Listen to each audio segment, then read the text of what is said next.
مولاي صل وسلم دائما ابدا على حبيبك خير الخلق كلهم. خوش آمدید ناظرین، شہری کی بات ہو رہی ہے. شہری سنت بھی ہے، شہری میں برکت بھی ہے، شہری رسول اللہ صلی اللہ علیہ وسلم کے فرمان کی تکمیل بھی ہے، شہری میں اللہ کریم سے رجوع کرنے کے لیے نفل عبادت بھی ہے. لیکن میں ایک اور چیز یہاں کہنا چاہتا ہوں کہ دین اسلام چونکہ اعتدال کا دین ہے، دین اسلام چونکہ پوری کائنات کے لیے راحت اور امن کا دین ہے، دین اسلام جبر اور تسلط کا دین نہیں ہے، دین اسلام تلوار کا دین نہیں ہے.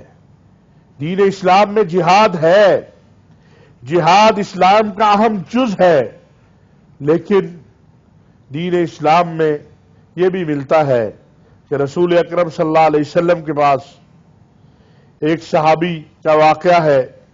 کچھ حضرات کہتے ہیں کہ یہ حضرت زید بن ثابت کا واقعہ ہے، کچھ کہتے ہیں سیدنا علی کرم اللہ وجہہ کا واقعہ ہے کہ ایک کافر میدان جنگ میں جب وہ قابو آ گیا اور اس نے کلمہ پڑھ لیا اور اس کی گردن کاٹ دی گئی تو رسول اللہ صلی اللہ علیہ وسلم کے دربار میں یہ قصہ بیان ہوا، یہ واقعہ بیان کیا گیا.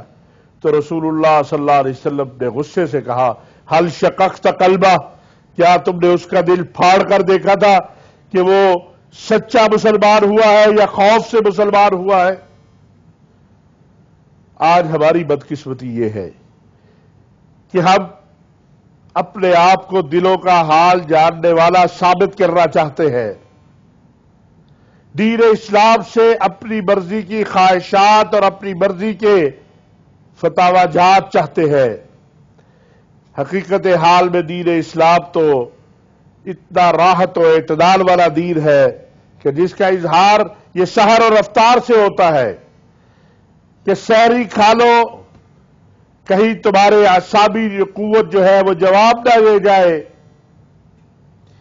سحری کر لو تاکہ تم تیار رہو باقی دن عبادات کرنے کے لیے، سحری کر لو تاکہ تم قرآن، نماز اور ذکر اللہ کو جاری رکھ سکو.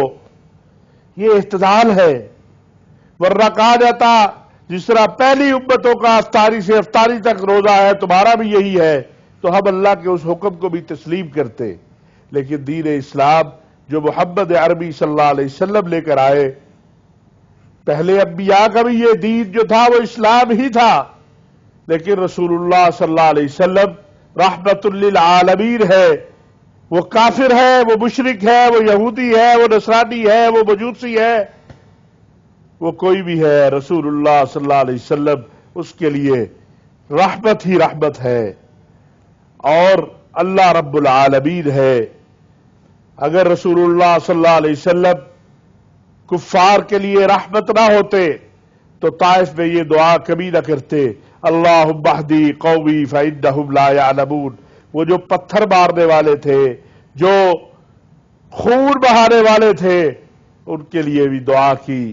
تو اسی لیے مجھے سحری اور افطاری اور روزہ اور اعتدال، میں مولانا لغاری صاحب سے پوچھوں گا کہ مولانا جب اسلام اعتدال کا دین ہے، اسلام راحت کا دین ہے، قرآن کہتا ہے لا اکراہ فی الدین، دین اسلام جبر کا دین نہیں ہے، تو پھر ہم یہ جبر اور شدت کیوں اختیار کرتے ہیں؟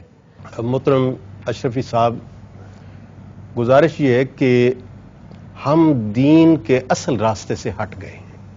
یہ ہماری بدقسمتی ہے کہ ہم کلمہ گو تو ہیں لیکن دل سے ایک صحیح مسلمان کا کردار ادا کرنے والے لوگ نہیں. درست. نبی کریم صلی اللہ علیہ وسلم کے اسوہ حسنہ پر نظر ڈالیے تو آپ جب مدینہ طیبہ کے اندر تشریف لائے ہیں تو آپ نے آ کر تمام اقوام کے ساتھ مل کر یہ معاہدہ کیا کہ باہر سے اگر کوئی دشمن آئے گا تو ہم مل کر اس کا مقابلہ کریں گے. اگر وہ آپ پر حملہ آور ہوگا، وہ ان میں یہود بھی تھے، نصارہ بھی تھے، نصارہ بھی تھے، دونوں تھے، اور دونوں کے ساتھ یہ معاہدہ تھا کہ اگر باہر کا آدمی کسی ایک قبیلے پر، کسی ایک مذہب والے پر حملہ آور ہوگا تو دوسرے دونوں مذاہب والے اس کے ساتھ ہوں گے اور باہر کے حملہ آور کا مقابلہ کیا جائے گا. درست. دوسرا اسی کے ساتھ جو معاہدہ تھا وہ یہ تھا کہ جب باہم جھگڑا ہوگا تو جو فریق جھگڑ رہا ہوگا فیصلہ اس کی کتاب کے مطابق کیا جائے گا. اچھا، یہ دوسری بات تھی. اللہ اکبر. اب آپ دیکھیں کہ نبی رحمت صلی اللہ علیہ وسلم کے اسوہ حسنہ سے ہم سبق حاصل کرنا چاہیے کہ مدینہ طیبہ کی اس ریاست کے اندر آپ تشریف لا کر جب یہ سب سے پہلے مدنی پھول پیش کرتے ہیں کہ آپ نے اعتدال کے راستے کو اپنایا، سب کو اکٹھا کیا، یہ جوڑا. کہا کہ فیصلہ ہماری مرضی ہماری مرضی ہماری کا ہو. کتاب کے مطابق یہ نہیں کہا. بلکہ جس بندے کا جھگڑا اگر ہوگا یہود کا ہے تو یہود کی کتاب کے مطابق، نصارہ کا ہے تو نصارہ کی کتاب کے، اور مسلمانوں کا ہوگا تو مسلمان کی کتاب کے بالکل مطابق. صحیح. تو آپ دیکھیں جب نبی رحمت صلی اللہ علیہ وسلم جبر نہیں کر رہے تو ہمیں سوچنا چاہیے کہ آج جہاد تو ہے لیکن جہاد کا بھی کوئی طریقہ ہے. اس جہاد کو کے فساد اصول نہیں، ہے. اصول ہے. سیدنا ابوبکر صدیق نے 10 اصول جہاد کے متعین کیے. بے شک، بے شک. بالکل بالکل درست. تو اب ہم میں سے ہر بندہ اگر تلوار لے کر کھڑا ہو جائے، کلاشنکوف لے کر کھڑا ہو جائے کہ میں جہاد پر نکل پڑا ہوں تو یہ جہاد نہیں ہوگا بلکہ فساد ہوگا. جہاد وہی ہے جس کے نکات کو سیدنا صدیق اکبر نے بیان فرمایا، قرآن نے بیان فرمایا اور اس کی تشریح آگے سیدنا صدیق اکبر نے لکھی ہے. اب اس سے باہر اگر جا کر آپ اپنے مخالف فریق کے ساتھ جھگڑتے ہیں درست. اور وہ کسی کتاب کے ساتھ تعلق رکھتا ہے، یعنی عیسائی ہے، یہودی ہے یا کسی اور مذہب کا ہے، یا آپس میں لڑتے ہیں، یا ہماری آپس- بدقسمتی یہ ہے آج ہم آپس میں بھی تو اختلافات کے شکار ہیں.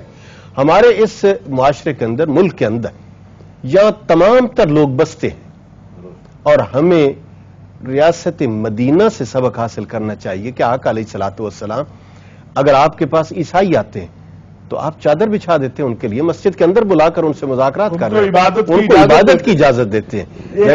آج کیا لغاری صاحب ممکن ہے آج کے ماحول میں جو ہم نے ماحول کریٹ کر دیا، بنا دیا کہ اگر کوئی عیسائی کہے میرے مسجد میں عبادت کرنی ہے، کوئی مسیحی کہے میرے مسجد میں عبادت کرنی ہے، کوئی یہودی کہے، بڑی معذرت کے ساتھ میرے جو علماء حضرات ہیں ان سے بھی، کہ کیا ہم اس کو اجازت دیں گے؟ چونکہ یہ دور گھٹن کا دور ہے اور یہ سارا کچھ ہم نے اپنے ہاتھوں سے تراشا ہوا ہے. دین کے نکات کو بھی ہم اپنی انا کے مطابق تراشتے ہیں اور گھڑتے ہیں. تو اس لیے جب تک اس خول سے باہر آ کر ہم اصل دین کی طرف راغب نہیں ہوں گے اس وقت یہ باتیں ممکن نہیں ہیں. بہت خوبصورت بات کہہ دی ہے لغاری صاحب نے کہ جب تک ہم اپنے خول سے باہر نہیں آئیں گے اور اصل دین اسلام کو نہیں اپنائیں گے اس وقت تک یہ گھٹن کا ماحول ختم نہیں ہو سکتا. اسی گفتگو کو ہم جاری رکھیں گے. ابھی ہمیں لینا ہے ایک وقفہ اور وقفے کے بعد دوبارہ بات کرتے ہیں. مولایا صلی وسلم دائما ابدا علی حبیبک